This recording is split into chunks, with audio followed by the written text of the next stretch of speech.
Morning everyone. आप सभी का स्वागत है हमारे यूट्यूब चैनल पर। तो आज मैं क्लास 8 के अध्याय 4 दहन और ज्वाला का सभी प्रश्न उत्तर बनाने वाला हूँ। तो सभी प्रश्न उत्तर को बनाता हूँ। चलिए दोस्तों, पहला नंबर अभ्यास का क्वेश्चन है। अभ्यास का पहला नंबर क्वेश्चन है, दहन की परिस्थितियों की सूची बनाइए। तो चलिए इसका भी आंसर आपको बताते हैं। तो दोस्तों, इसका आंसर मेरे पास है, जिसमें एक बुक है उसमें इसका आंसर लिखा है। तो इसका आंसर है, लिखिएगा, दहन के 3 आवश्यक परिस्थितियां निम्न हैं। पहला है दहन की उपस्थिति, दूसरा है जलने में सहायता ऑक्सीजन गैस की उपस्थिति, उसके बाद 3 नंबर है दहन का ताप ज्वलनशील ताप तक पहुंचना। तो उम्मीद है आपको ये समझ में आया होगा। आप अच्छे से इसका आंसर लिख लीजिएगा। तो बढ़ते हैं अगले नंबर क्वेश्चन की ओर। तो दोस्तों, अगला नंबर क्वेश्चन है, रिक्त स्थानों की पूर्ति कीजिए।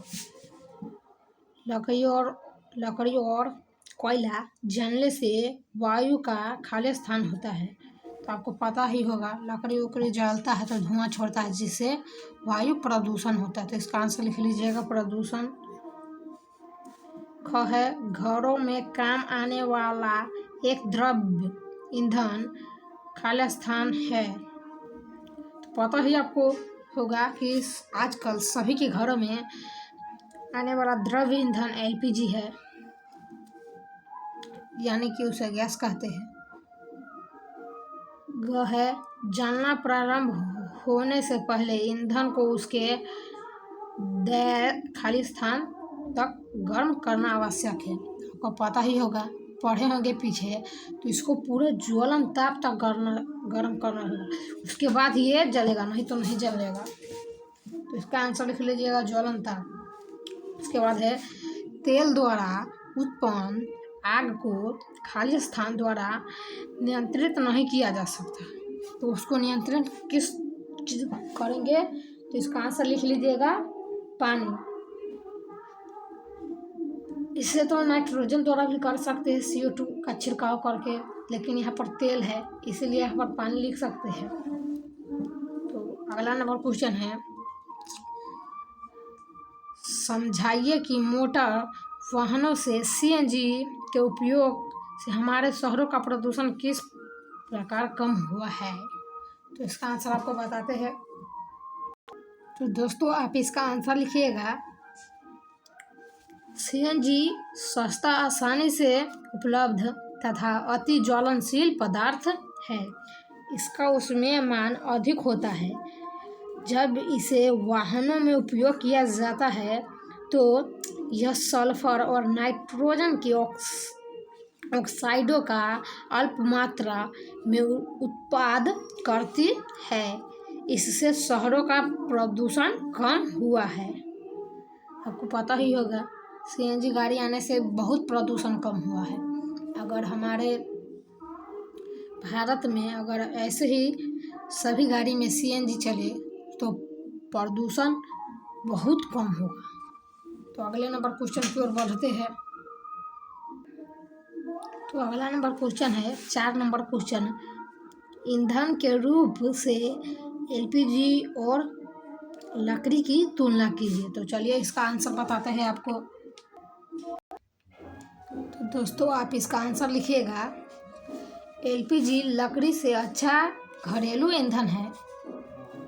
उसके बाद लिखिएगा, LPG जलने पर धुआं नहीं छोड़ता है, जबकि लकड़ी जलने पर धुआं छोड़ता है। उसके बाद लिखिएगा, LPG में कार्बन का पूर्ण दहन होता है, जबकि लकड़ी में कार्बन का पूर्ण दहन नहीं होता है। तो उम्मीद है आपको ये समझ में आया होगा। 3 ही लिखिएगा। अगर आपको ज़्यादा लिखने का मन है तो ज़्यादा भी लिख सकते हैं, लेकिन 3 ही ठीक है। 5 नंबर क्वेश्चन कह रहा है, कारण बताइए। कम है, विद्युत उपकरण से संबंध, आग पर नियंत्रण, पानी हेतु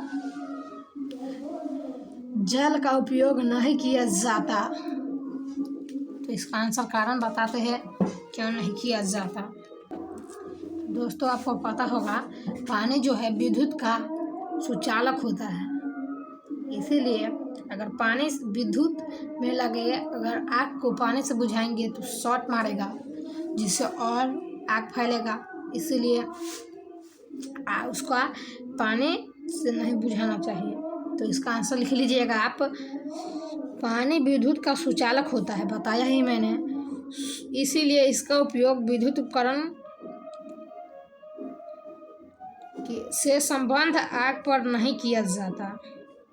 उसके बाद है आपका क्वेश्चन ख में है, एलपीजी लकड़ी से अच्छा घरेलू ईंधन है। तो इसका भी आंसर लिख लीजिएगा आप। एलपीजी जलने पर धुआं तथा अवशेष नहीं छोड़ता और ना ही वातावरण को प्रदूषित करती है। आपको पता है थे एलपीजी और लकड़ी में तुलना कीजिए उसी में। इसके बाद अगला नंबर क्वेश्चन है, घ का कागज स्वयं सरलता से आग पकड़ लेता है, जबकि एल्युमिनियम पाइपों के चारों ओर लपेटा गया कागज का टुकड़ा आग नहीं पकड़ता। तो इसका आंसर लिखिएगा आप।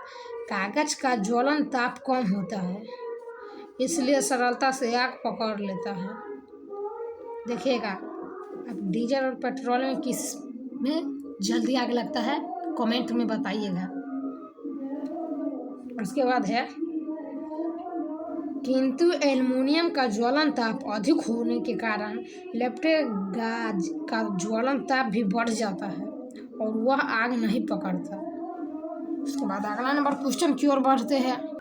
6 नंबर क्वेश्चन है, मोमबत्ती की ज्वाला का चित्र बनाइए। तो चलिए इसका चित्र बताते हैं आपको। दोस्तों ये है मोमबत्ती की ज्वाला का चिन्हित चित्र, देख सकते हैं आप। ये है मोमबत्ती, इसमें आग है। तो ये है बाहरी भाग सबसे गर्म नीला होता है, आपको पता ही होगा। उसके बाद बीच में का पीला होता है, उसके बाद सबसे नीचे का काला होता है। तो लिखिएगा बाहरी भाग सबसे गर्म नीला। उसके बाद ऐसे ही जैसा चित्र है सेम टू सेम बनाइएगा। उसके बाद मध्य भाग कम गर्म होता है, जो कि पीला कलर का होता है। उसके बाद है अंत भाग सबसे कम गर्म काला कलर का होता है। और यह है मोमबत्ती। उम्मीद है आपको समझ में आ गया होगा। 7 नंबर क्वेश्चन है, ईंधन के ऊष्मीय मान को किस मात्रक द्वारा प्रदर्शित किया जाता है। तो इसका आंसर आपको बताते हैं। तो आप इसका आंसर लिखिएगा, ईंधन का ऊष्मीय मान किलो जूल प्रति किलो जूल किग्रा द्वारा दर्शित किया जाता है। तो अगले नंबर क्वेश्चन 8 नंबर की ओर बढ़ते हैं। 8 नंबर क्वेश्चन है, समझाइए कि CO2 किस प्रकार आग को नियंत्रित करती है। CO2 आपको पता ही होगा, सभी चीज़ से लगे आग को बुझा सकता है। CO2 का छिड़काव करने से उसके अंदर वायु नहीं जाता है, यानी कि ऑक्सीजन। और जलने के लिए 3 सामान आवश्यक है, जिसमें ऑक्सीजन भी है। तो ऑक्सीजन ही नहीं जाएगा तो कैसे जलेगा। तो बताते हैं CO2 किस प्रकार आग पर नियंत्रित करती है। तो आप इसका आंसर लिखिएगा, कार्बन डाइऑक्साइड हवा से भारी होने के कारण ज्वलनशील पदार्थ के चारों ओर एक आवरण बनती है, जो उस पदार्थ का वायु से है संपर्क तोड़ देता है। ऑक्सीजन न मिलने की वजह से आग बुझ जाती है, मैंने आपको बताया ही है। यदि सोडियम बाइकार्बोनेट तथा सल्फ्यूरिक अम्ल से CO2 उत्पन्न होती है, तब जल भी साथ में बनता है, जो ज्वलनशील पदार्थ के ताप को उसके ज्वलन ताप से कम कर आग बुझाने में मदद करती है। तो 9 नंबर क्वेश्चन की ओर बढ़ते हैं।